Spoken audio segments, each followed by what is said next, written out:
Marion Mays on the line. We're talking about so many different things, so many exciting things that can happen and things that can give you hope and change your life. So you need to have that conversation with her, not now, but after the not later on. We can talk about that. But Marion, we're on Facebook Live. We're talking about, we talked about the program with Molly. We talked about the other program that is not quite released yet. We, you know, I want to know about, well, we can talk a little bit about your superpowers, but we can talk more about that on my some cool podcast. Superpowers. on my podcast, which is what is called What's Your Superpower? And okay, what are your non-negotiable deal breakers for relationships and human connections? What a question. What a question. So I feel like all of us as human beings have areas of life that we move through with ease and grace, and they just come easy to us. And then I feel like we all have areas of our life that don't necessarily make sense, but that we grapple with or we struggle with. And for context, I should just go back a bit and share a little bit of my past. So I lost both my parents in my early 20s. And again, I don't mean to be all heavy on your broadcast, but I think one of the things that happened to me as a result of that happening was I became very, opening myself wasn't easy thereafter. I mean, it just makes sense, right? We lose people that we love and we become self-protective. And so navigating interpersonal relationships and feeling really safe to be totally vulnerable, whether that be in professional relationships or whether that be in personal relationships or whether that be in intimate partner relationships, has never really come easily or naturally for me. And yeah, it's a bit funny. There's a whole story of jokes in there, but that aside, I think one of the things that I've got clarity around as I've matured and done the work and done lots of personal development and lots of self-inquiry is acceptance, first of all, of who I am as a person and how I'm wired. And who I am as a person is somebody who's wired quite empathetically. I feel things very deeply. Even if people are not communicating or sharing, I can feel people's resonance or their vibration or their energy and take on the emotion of that. So I'm quite empathetic. But also one of my credos or one of the virtues that I live by is to constantly be in the doingness of kindness. And I think sometimes kindness in society, especially in business, can be perceived as weakness or that there's a neediness because you're kind and you're generous. In my case, that's certainly not the case. I try to live in the doingness of kindness every day because I think I have finite time on this planet, as my parents did, and there's no value in dying with any of the kindness left inside of me. And so I think from there, what I've realized is that I've tended to give to the level that I'm comfortable giving a lot in relationships. And that's to lead with generosity, and that's to lead with an abundance mindset and a helper's mindset. And that hasn't always been reciprocated throughout life. And sometimes people have been more savvy than me. And I wouldn't say opportunistic, but I would say happy to receive. When somebody is so readily willing to give and be generous. And so, one of the non-negotiables for me now at this wise old age of life is, I can't even say the word, so I can't believe you asked this question, is to constantly be in reciprocity. I can't say the word, but you know what I mean. Reciprocity? That's the word. Thank you. I can't believe I was like, there are like 3 words in the English language that when I'm speaking on a stage or being interviewed, I hope that are not included, and that's one of them. And to be in equality in the relationship, and that's not a tit for tat, or that's not a keeping score, but that's a genuine commitment from each party to see the other person and to see where we can lean in and be of value at different times. And it's got nothing to do with money, and it's got nothing to do with status, and it's got nothing to do with materialism. It can be as simple as a gesture or a text message or a phone call or an offer of support or help. So that's one of my non-negotiables. And the other non-negotiable is transparent, honest, kind communication. We live in a time where I'm sounding like my grandma, I swear, but we live in a time where I feel like everything is so easily disposable, like dating apps, swipe left, swipe right, friendships that didn't work out, I'll go find another person.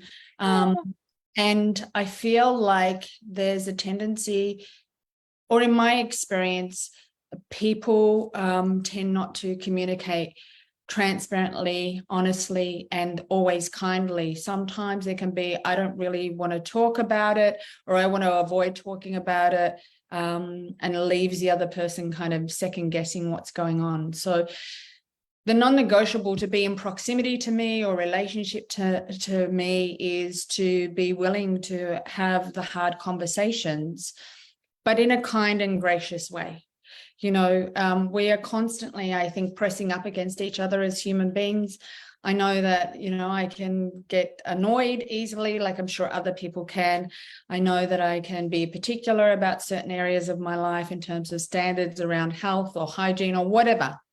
But one of the other non-negotiables for me is to not this willingness to have the difficult conversations. And in fact, I'd love to share this with you, that for this last year, so interesting, I've been walking for, on average, an hour and a half, 2 hours every Friday with a woman, the same woman.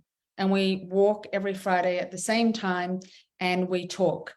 And I often joke when we're walking and talking that we should do a podcast called Two Chicks Ranting on the Bay. Because honestly, the conversations that we have and the things that we discuss, I'm not sure if we'd probably get arrested. No, I'm just kidding. But what that has taught me is, and we've had some tough conversations, like we have really different views on parenting. My friend has a more laissez-faire style approach. I have a very parent-child relationship approach. I am the leader. I'm not going to dictate to you what to do, but I am definitely the leader and I'm here to guide you. And so we've had some hairy conversations and we've had some hard conversations. And what I love is that commitment to show up every Friday and to walk and to talk and to explore all of the things and to have the hard conversations has enabled me the richness and the privilege and the joy of seeing so many different facets of this woman who, she's very glamorous. She's a professional makeup artist. I'd kind of boxed her in this kind of box. And through this lens of a commitment to walking and having hard conversations, I've got to know her on another level, which has been just such a joy. And honestly, she's shocked and impressed me and blown me away many a times. And so that's another non-negotiable. And actually, this experience of walking with this person has really set a benchmark for me of what's possible inside an honest, authentic relationship, where you do the good, silly, fun, jovial, whatever stuff, but you're also willing to go beyond being diplomatic and to go beyond being polite and to go beyond being fearful that you would lose a friendship or a relationship if you dare to show up authentically and if you dare to bring some of the not so great parts of yourselves. And we all have these parts. And we often leave these parts out of relationships because there's a higher priority on maintaining the relationship and not losing the relationship. So they're my two non-negotiables. The first word that I can't say, and the second one is to be in connection with anybody that refuses to engage in honest, transparent, and kind communication. Yeah, and what I can say there is you touched on lots of different things, but respect is a big thing. being respectful for each other. And one is that you must respect yourself before you can respect anyone else.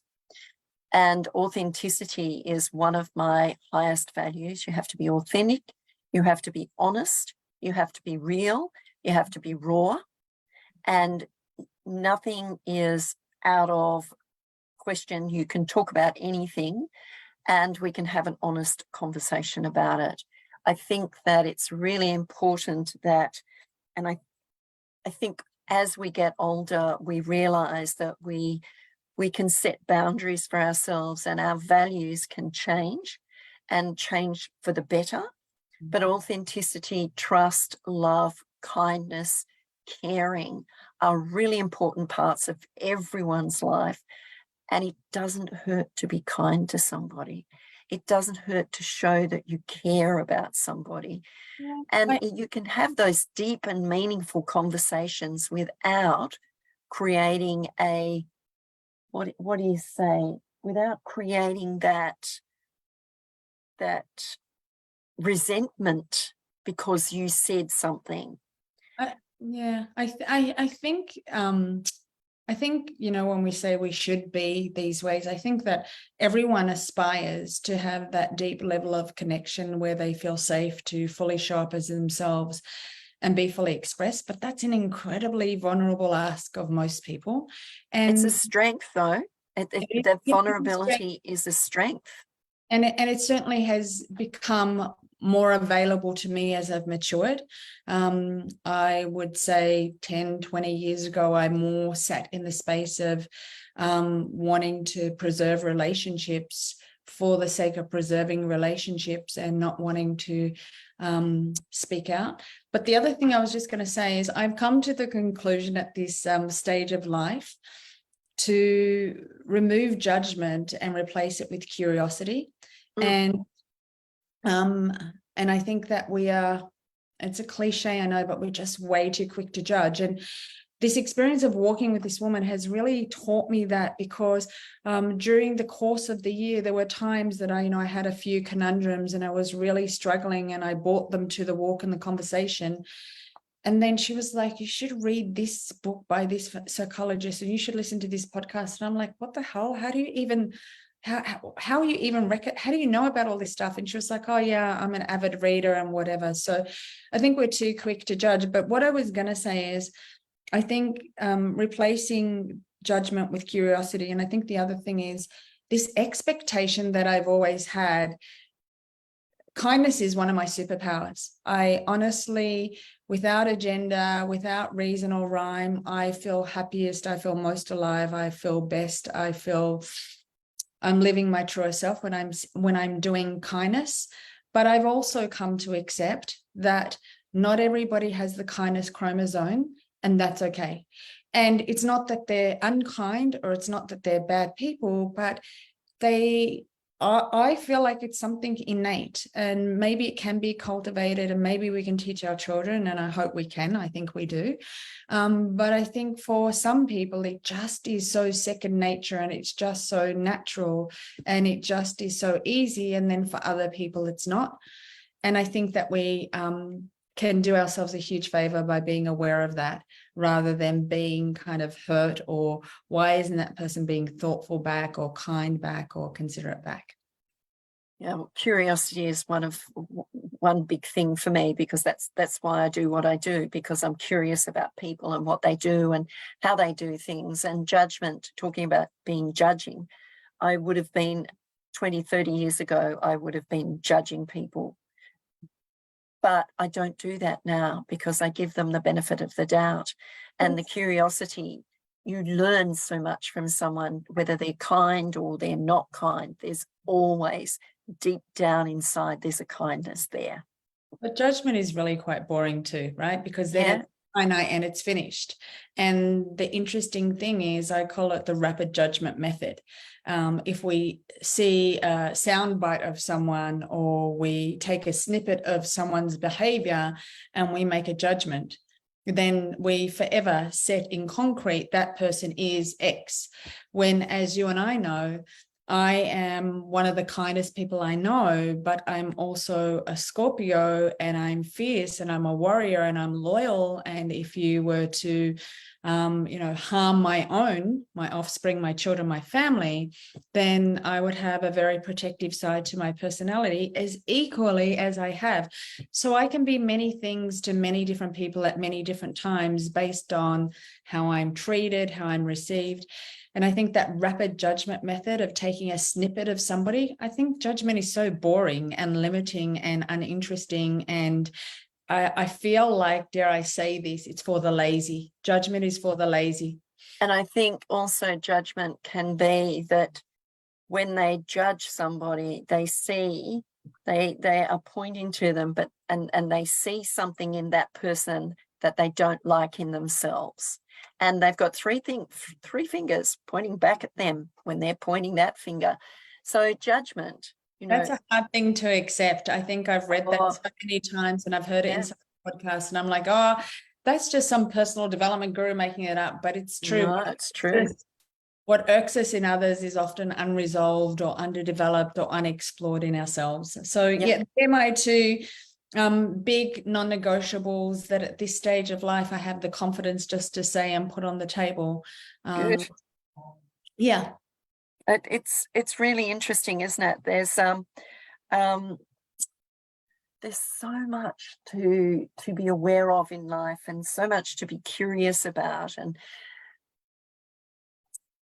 being kind, it doesn't take anything to be kind. It is just being kind. It's not even just being kind, it's being kind. Because if you're kind to somebody, it doesn't matter whether that kindness comes back from that person. It will come from somewhere. Somebody or something will happen. Well, I hope that theory is right. An act of kindness has got to come from somewhere. But it's really,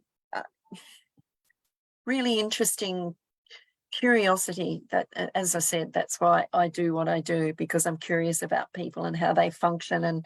And I love finding out about how people work and what they do, because when I have another conversation with somebody and I'm talking to them and they say, look, I need such and such, I can say, well, I know someone you can have a conversation with, and those sorts of things. So it works that way for me.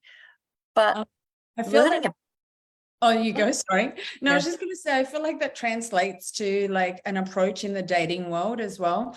Like I have so many friends, and they're on dating apps and they're single, and they're like, no, I met him once, and, his hair was parted the wrong way, or he was boring, or he doesn't make enough money. I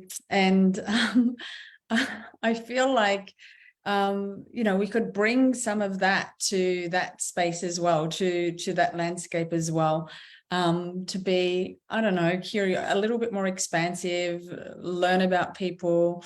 I met someone recently who was interested in going out, and I didn't go out with them, but anyway, during the process of communicating with them, I learned about the youth justice system. I have no idea about the youth justice system, but through my curiosity, I got to learn that we have a child's prison behind the zoo in Melbourne, and that there are 148 children incarcerated in that prison, and that 14 of them are incarcerated for murder, and the rest are incarcerated for theft, bashings, assault, all kinds of things.